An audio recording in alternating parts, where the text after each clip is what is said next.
Hi, my name is Matt Perez. I'm here with Jose Leal, my partner, and Andrew Tilling, who happens to live in Italy. And we're going to go through our usual conversation with Andrew, and really looking forward to talk about the the changes that are coming, and this is being part of. So, Andrew, welcome to the show, and tell us a little bit about your business and what are you doing in your business, and what are your clients doing? Matt, Jose, thank you so much for having me. It's a real pleasure to be with you guys. I think the big question of what we're doing is, in fact, something that a lot of people have known me for a long time are still trying to figure out. And I talk with a whole bunch of people in marketing trying to articulate it better as well. But for us right now, what we focus on at the Hive Change Consultancy is around transforming working cultures to deliver results that matter. So how does that pan out, and what matters? But that often depends on the people that we're working with, and understanding a little bit about their story and what it is that they're trying to do.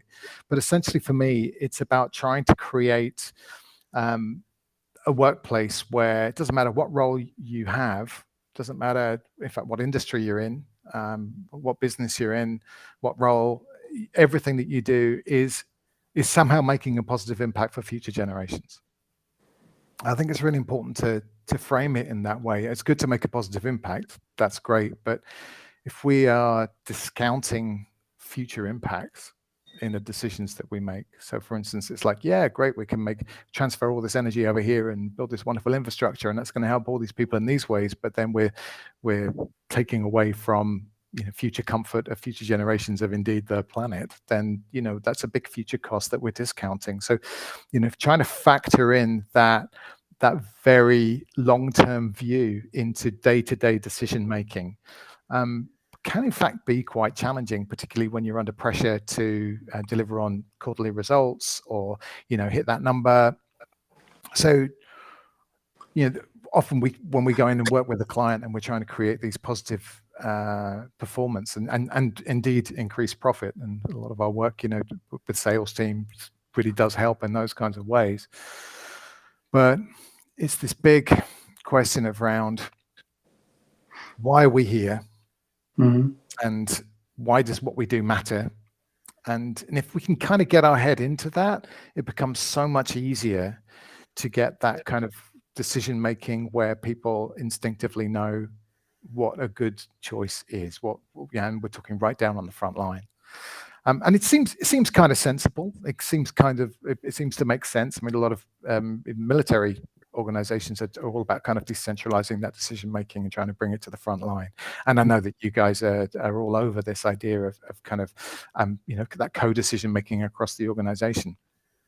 But trying to align people's thinking and in such a way where they're still able to contribute diverse opinions creates all kinds of cultural tensions, which really struggle to play out when you've got a strong leadership structure or expectations about how things have always been done. So for me, me and my team, when we go on in, we spend an awful lot of time really trying to understand an organization, try to understand the challenges, try to understand where the real value they can deliver to the wider stakeholder environment is, and how they can do that better in a way that also happens to be quite profitable too. So, that's the fun game that we play. Yeah, actually, the way that we run companies today, in my view, is business hustle. It goes contrary to making money and growing things and stuff like that. So yeah, you're absolutely right. The name The Hive, where does that come from?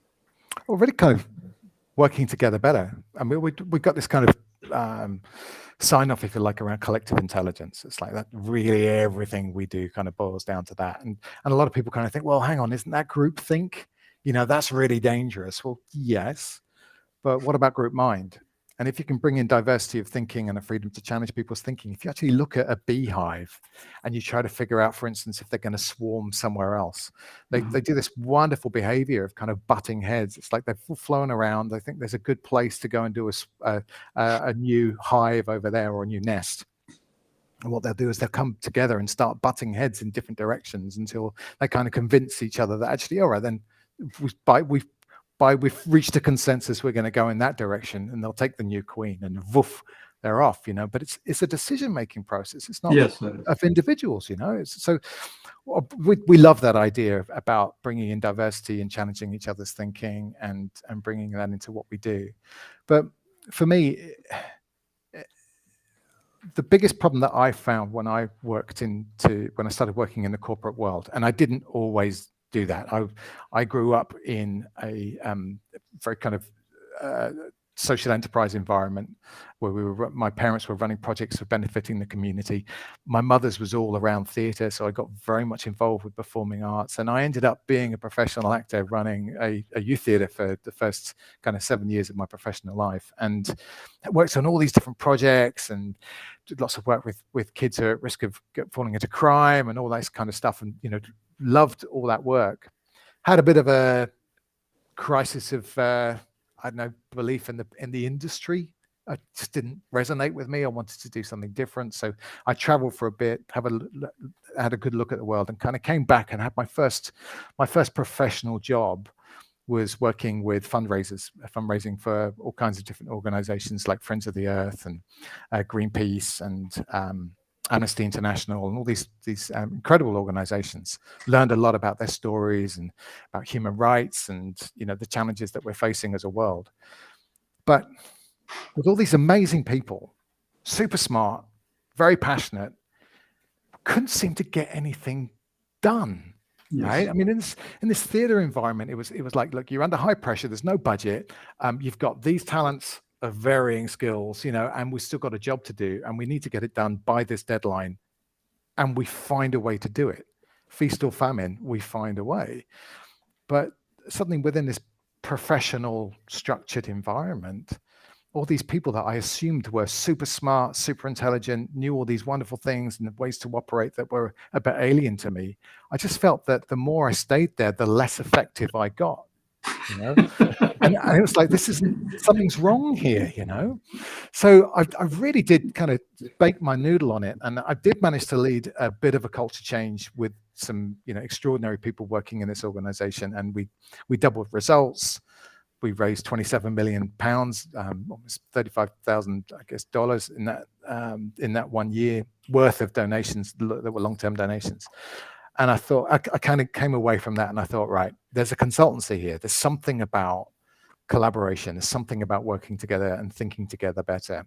And together with my wife, we founded this organization to primarily help with social enterprise. And then we started looking at corporates. But because of a documentary called The Corporation, which I don't know if you guys, it's an award-winning documentary, very, very powerful. But the idea that it put forward was that if you look at the characteristics of psychopathy, all right, so things like glib and superficial charm, lack of remorse or guilt, a lack of realistic goals, all kinds of different things, and also a callous lack of empathy. If you map these behavior traits against the legal entity that is known as a corporation, actually you can see in many cases instances of this psychopathic behavior, which kind of suggests that it's systemic, right? And this had a really profound effect on me. And in fact, the guy who created the structure, so Robert Hare, I mean, he came out and he said, well, look, hang on, that's kind of not what I was saying. That's not where I was going. And in fact, it's not that everybody who's a corporation is a psychopath, but in fact, you can see these elements, and maybe some could display that as a bit of an exercise. And so, okay, so it's been kind of tempered back. But then recently you look at it and it's like, suddenly you've got, the percentage is, I've got it here, between 4 and 12% of CEOs exhibit psychopathic traits. And it's like, okay, so hang on, is it the institution that we're going into? Is it the role of just being in power that's kind of making us behave this way? Or is it that people with these traits get into these positions of power? But what is it that's meaning that we're having this blatant disregard for the truth in recognizing our responsibilities of our impact, or recognizing the real challenges that we face with regards to climate, something I'm very passionate about, or indeed rights of workers and all those different aspects. Why do we ignore them in the pursuit of this idea of profit, when really these are very real needs, they're very real issues, and they're by definition of market means there's profit and opportunity there if we embrace them and lean into them, right? Yes. So for me, I kind of thought, right, we've got to figure out a way of, how do you treat someone with psychopathic traits? And for me, that was all around empathy. And so I kind of made it a personal mission to bring in empathy into organizations. How do you bake it in? How do you bring not shareholder choices but stakeholder needs into the heart of decision making? Which can include shareholders, right? But that broader stakeholder environment, and be that whether it's decentralizing ownership, which I know is something that you guys are very passionate about, to shared ownership models, to the Patagonia model of, hey, let's give it to the earth, whatever those choices may be. If we can look at it as how are we making positive impact within the people who are affected by what we do, and use empathy as the mother of innovation. So if necessity is the mother of invention, then an empathy for other people's needs can inspire great innovation that can scale and grow, deliver outstanding results. So that's kind of what's been baking my noodle for the last 2 decades. You talk about empathy. Do you see empathy as something that is innate to us, or do you see it's something we need to teach people? What's your view on what is empathy? Because that I think alters the way we approach that line of thinking, right? For sure. So I didn't know this about me, but it's taken me a while to understand. But I exhibit traits of high sensitivity. So I'm wired biologically. There's nothing I can do about it to feel or experience other people's states or changes in state. That just gives me this kind of a bit of an awareness of the room, which kind of helped me read the room when I was teaching, helps me read the room when I was performing, helps me read the room when I'm facilitating and training now. And being interviewed. Well, it depends. I mean, I may have completely missed this one. I don't know, but it makes me kind of feel, and it took me a while to figure out what was my feeling and what was other people's for a while. It kind of left me pretty confused, to be honest, in high stress scenarios.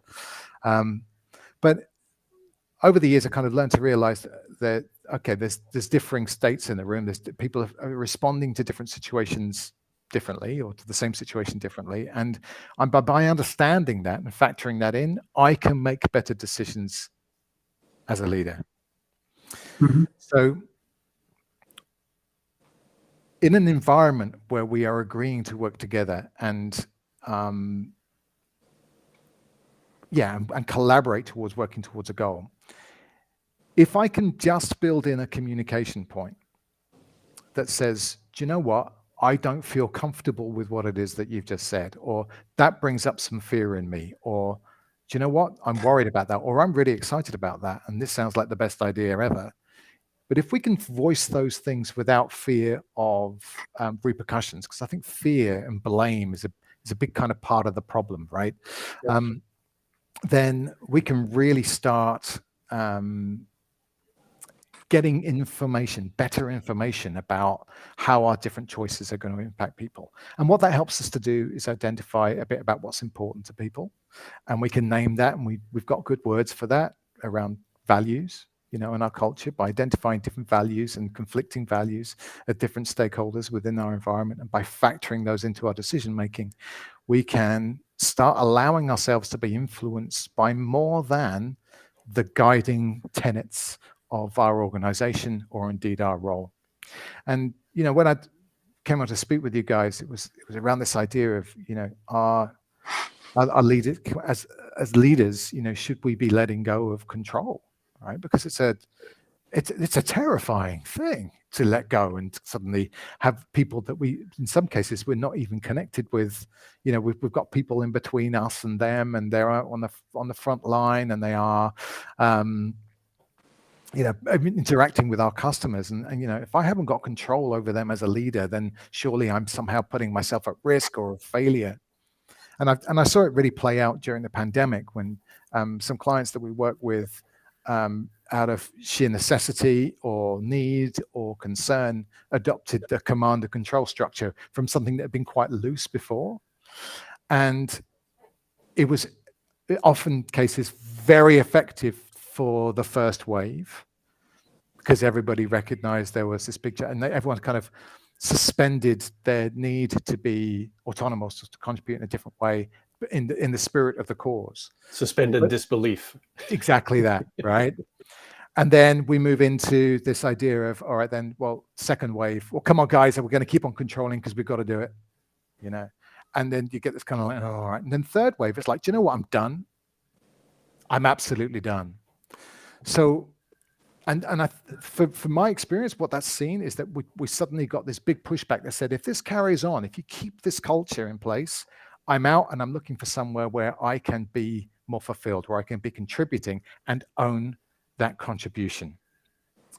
And I think as we move, as we have a different way of kind of thinking and working, collaborating, as new generations come through who are very aware of the wider impacts of business in the world, and they've been brought up knowing that sustainability is a very real concern, that people have got the right to be themselves, you know, and to live their lives as they so choose, you know, with their values and their choices.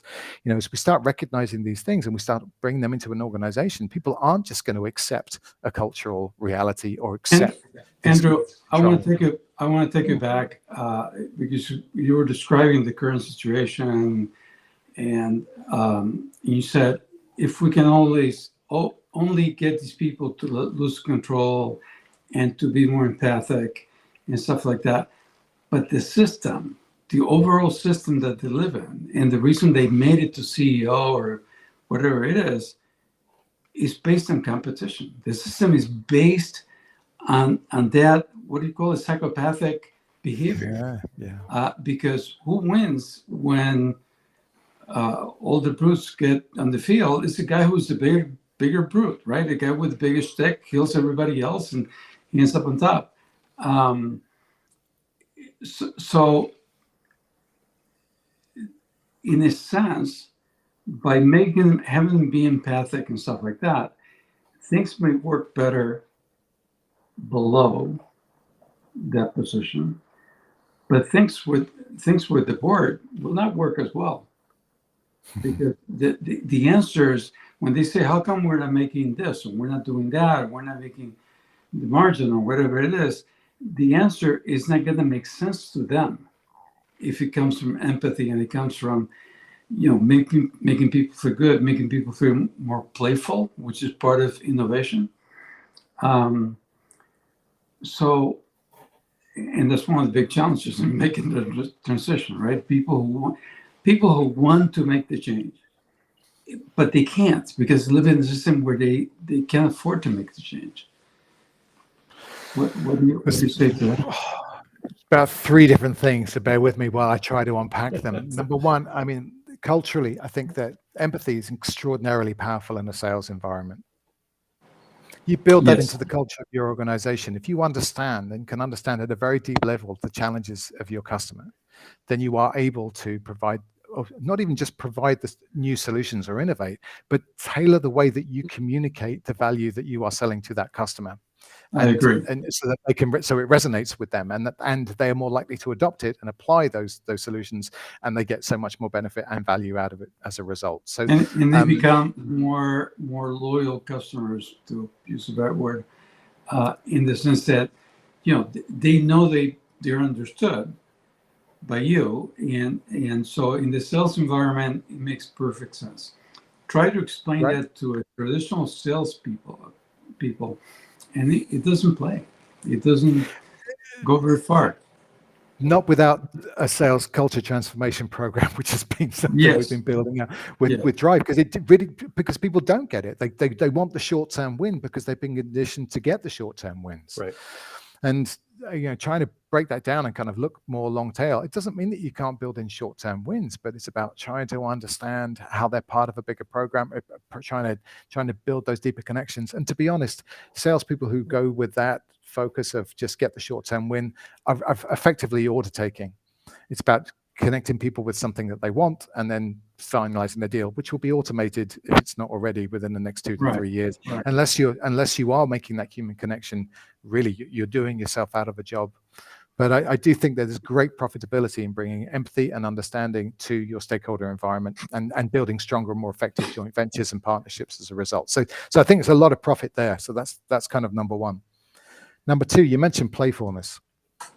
So I have I do a martial art called capoeira, but I say do. What we say is we play this game called capoeira, and I've studied capoeira for best part of 17 years now with the London School of Capoeira, Mr. Silvio Bazzarelli and Marcos dos Santos, and two very inspiring people. And what I found with capoeira is the objective of capoeira is not to win.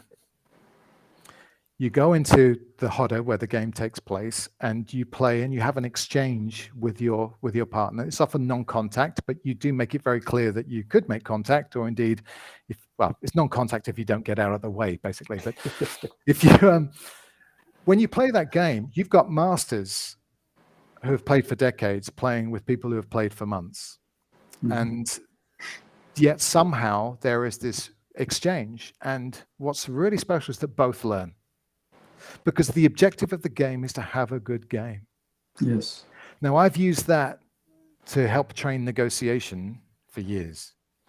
That not go in there with a win-lose attitude, that I've got to beat you to get the best out of this negotiation. We've got to find a win-win solution that works for everybody. And that requires communication, and that requires, empathy and openness and vulnerability and all those very human things, which I agree can disappear the minute you go into an organization or a system, which is then all about competition. But not every, I think sometimes we forget, and bear in mind that I work with many, very many inspiring people from the States who exhibit all kinds of very progressive and very grounded and very sensible thinking in what they do.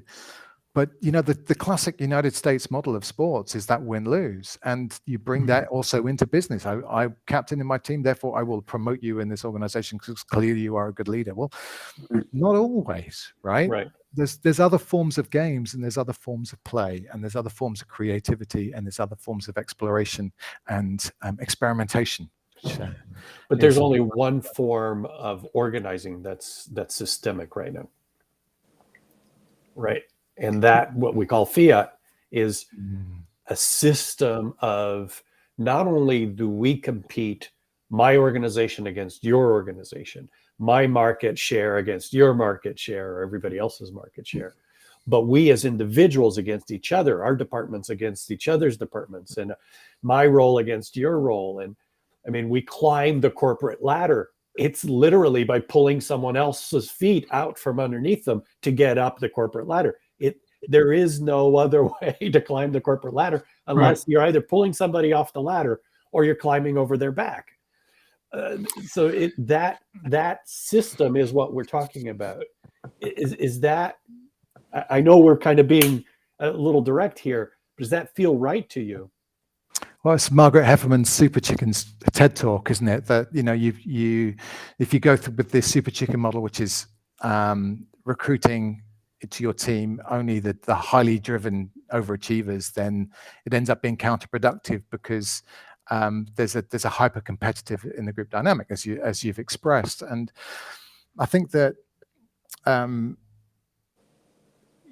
looking at systems where when one wins, more, everybody wins. It's that team dynamic. I mean, for me, compensation plans, for instance, in the sales team, are often all about how many leads you can steal off your friends. And it's like, well, hang on a minute, that can't be the way forward. Whereas if you look at it, that there are shared team goals that we can participate in, I think that helps, which is why I think co-ownership is so very attractive, because you can, give everybody responsibility for that win. But I think it goes beyond. Not give.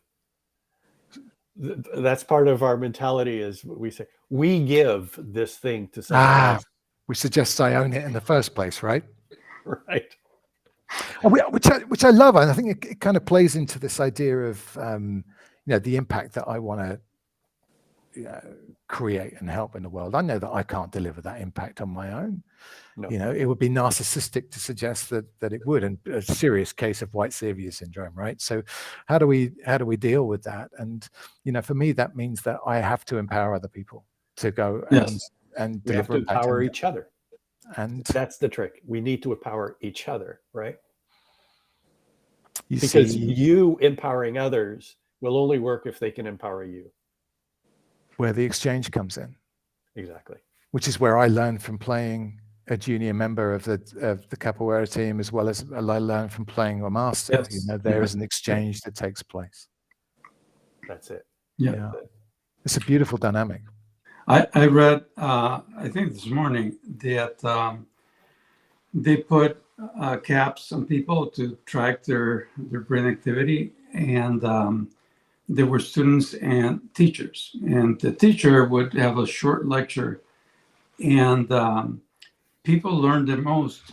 People learned when their brains were in sync, and people whose brain was more in sync with instructor learned the most, and they then passed it on, and which is very close to the idea of adjacent learning, which is a concept in education, which is you learn more from a guy that's a little bit ahead of you than from a guy who's miles away from you, because it's easier to get in sync with that person. And capoeira and all the rest of most of the martial arts are that way, where you're learning from each other. And in the case of karate, when my kids were little, they obviously couldn't compete with the big guy, right? But they did. And what the big guy would do, and you could see it because it was always, it was they found their weaknesses and didn't exploit the weaknesses. They exploited their strength. And I thought that was beautiful. So when you started talking about martial arts, I thought, yep, that's beautiful. And but it's this idea that we're all helping each other to go forward, to move, and going back to the fiat hierarchy. And by the way, fiat means because I said so. So it's like fiat currency, right? It's like it's so it is. It's the dollar because I say so. Nixon said it's the dollar, it's the dollar. And there's no gold backing or anything like that, which was a stupid thing to begin with. But anyways, so the fiat hierarchy kind of gets in the way of that. And I applaud your effort to try to make transformation from a point of view of getting smaller wins in sales and this and that, and then bring it all up to a CEO who can then find a way to communicate with the board. That's very important. The board represents the owners, and they're the ultimate bosses. And so that's got to be part of the formula is how to make that transition. But in the end, we don't see any lasting solution with the fiat hierarchy still in place. As long as you have a fiat hierarchy, I can always say, I'm the new CEO, and everything that went before me was total bullshit, and we're going to do away with all that. We're going to do things by the book, and so that's the problem with fiat hierarchy and the owners behind it. Well, it's a permissive structure, right? You allow, everyone else allows the individual who gets fiated into place to be the one that has the answers, to be the one that makes the decisions. And we just sit back, wait for that person to make their decisions, and that's the system we live in. And so, my question to you, Andrew, is how do you deal with that as you're progressing within the organization? You're working with sales, and obviously you've got the sales director or VP or something of that nature, working within their environment, but then having a different type of relationship with the C-suite, and them having a different relationship with the investors or the board. Where do you see that line? How do you deal with that? Well, I think what we're talking to is essentially values conflicts. It's like what are the priorities of different people within the organization, which come about whether you are an acting troupe that is trying to figure out how they're going to get through the week on a tight budget, to dealing with the value conflicts of a board and the people who are delivering the services to the customers. Okay. And yeah. so I think there's identifying what those values are and mapping out those conflicts, I think, is a really important part of what we do. And we have a process that we use called the STORM process, which begins with understanding your stakeholder environment. It's what's your current situation from the perspective of all the different stakeholders involved, and trying to understand what happens if nothing changes with regards to the issue you're looking to address. So understanding what their trajectory is, what their resources are, intel, value, empathy that we're bringing to the table in order to address this particular challenge. And once we've got a sense of that situation, then we're going to start shaping a target which actually aligns with the values and what's important to the various different stakeholders that we've as a group collectively moved to the center of our focus. So it becomes less about the shareholders say this, so it's that, right? And it becomes more about, well, these are the people who are central to that issue. And these are the values which are important to them. Therefore, that must inform what we see a solution to look like, and that's super powerful. So, and I've spotted a question that's come out with people asking, what's the top 3 things to bring a project to fruition in the most effective way? A really clear sense of where you are and where you want to be from a stakeholder's perspective, from a diverse stakeholder's perspective, I think is absolutely crucial. We've got to define the gap in a healthy, broader view. So that's definitely number 1. So do you bring the investors or the owners or whatever, the board basically, into the conversation as well, or? In some cases, yeah. In fact, we had a really interesting moment where I was working with an organization that were looking to rebuild their vision and mission for a reinvention of the organization due to various different challenges they've experienced. And I remember a VC was in the mix who had some investment in the organization, and we were talking about the team and the various different challenges, and the argument was kind of like, look, they were making was look, just forget trying to do anything inspiring, just copy what your competitors are doing and take their website headings and recognize those are your priorities and just impose that on a new market, and away you go, keep it simple. And we were talking about the team and what they were invested in and what they wanted to do. And, I just saw him write this note just basically saying F team. It's just irrelevant, And I was just like, wow, but you know what? When that guy left, having voiced his thoughts, it's amazing how complete polar opposite direction everybody went. Because it was actually, do you know what? If that's we're going to create something so damn compelling that you can't say no to it, because this is what we want to do. Because if the alternative is so uninspiring and flat, there's no purpose there. It's just money. But if we want to invest all this resource and talent, then let's do something really worthwhile. And it's incredible what they're doing. But that shared sense of purpose, that real communicable sense of why, is the second thing that I would say needs to be in there. So yes, sometimes we do include people with those, who are shareholders and they do have a clear perspective, but it's really also powerful to see their mind shift once they get closer to the people who are involved in that day to day, and what you can learn from those Well, I think the mirror neurons that are perhaps firing some of that connection that you were talking about, Matt, with regards to, learning from someone who's kind of just a step ahead rather than someone who's way ahead. If you've got more connections there, more transfers. So bringing people into a space where transference can take place is a really big part of the discussion, which is sitting in circle, which is something we've done since we came out of the caves, right? It's we know how we it used works. to do it in the caves. And in the caves, indeed. It was perhaps more cozy there as well, I know we're running out of time, Andrew, but I want to ask a question, because you said it earlier, aligned values, and for some time now, I've been wondering if that's really the answer to bringing people together. And something occurred to me today as you said aligned values. I wonder if this resonates for you. Is it aligned values as much as it is aligned perception?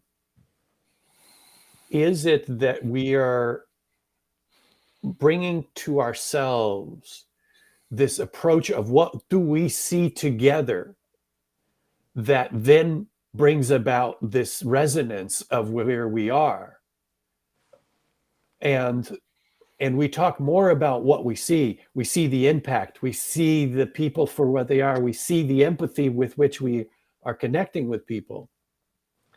And that aligned awareness is really where we might then say, oh, we have an aligned set of values or an aligned set of principles or whatever that might be.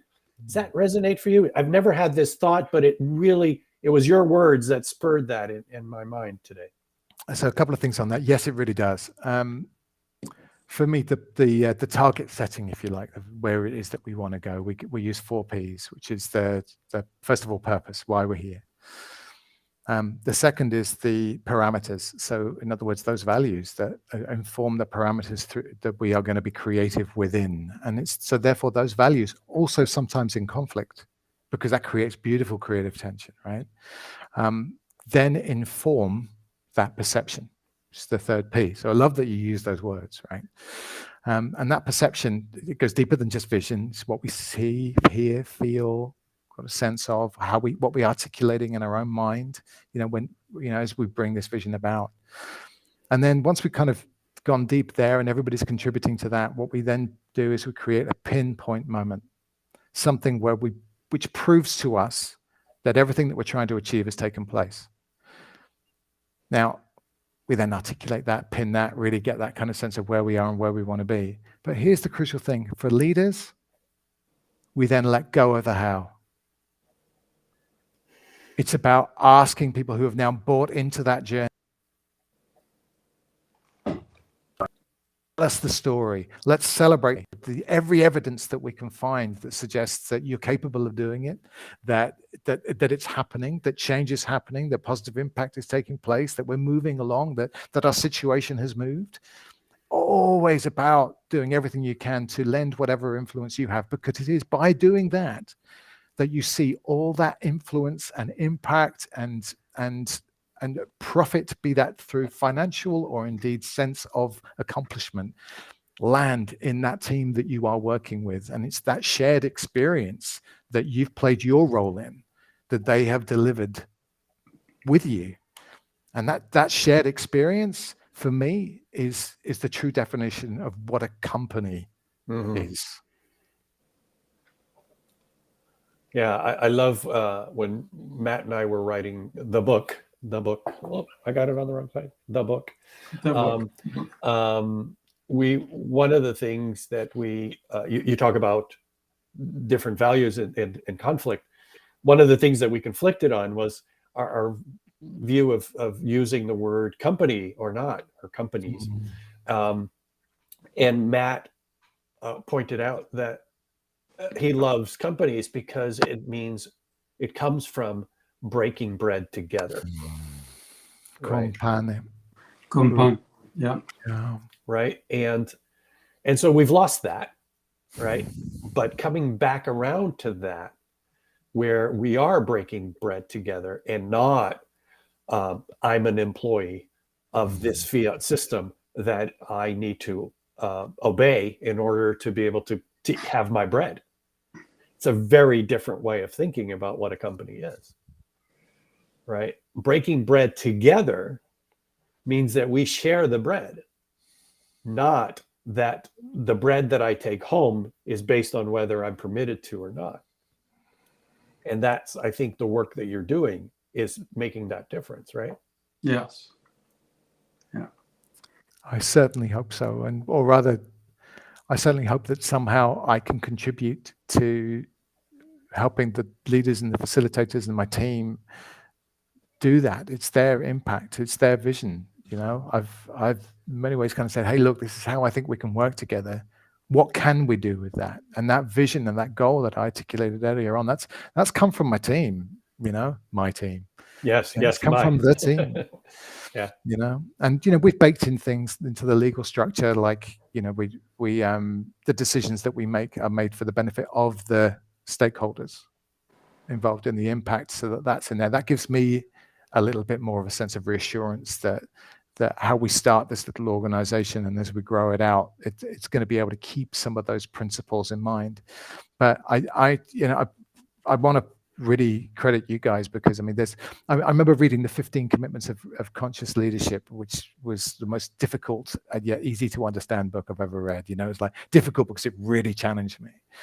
But I really had a similar reaction in reading your work and having a sense of the very simple observation that you've made, but the profound impacts it makes in terms of helping us rethink and to step away from what is very clear when you can see it, a system which really doesn't work, and Yes. to think bigger and bolder and more collaboratively and more open and have a clearer sense of the and consciousness of the impacts that we make as individuals in this world, and particularly when we work so collectively with such tremendous potential for impact as a company can create. Having a sense of those responsibilities and rethinking and doing so in a more responsible way is something which I think is long overdue. So my compliments to you both. Thank you so much for that. So next week's guest is Edgar Horse, founder of GOTT, Gathering of the Tribe, the Conscious Fellowship. Don't know much about it, so we hope to learn more from Edgar, and looking forward to that. And this has been terrific. I'm really, because what you're doing, by the way, trying to transform corporations, not small companies starting from scratch kind of thing, but big corporation, is a bigger challenge that I've been willing to take on. So we have a lot to learn from you, and your background, I think, is perfect for that kind of endeavor. The theater and the social thinking and stuff like that, I think it'll came together in the right place at the right time. So looking forward to staying in touch. Yeah, and learning more. Yeah. And likewise, from you both. Thank you so much, really, for your insights and for inviting me onto this forum. It's been really interesting to really raise my thinking to somehow contribute to your own. So I deeply appreciate the opportunity. Yeah. Thank you. All right. Thank you.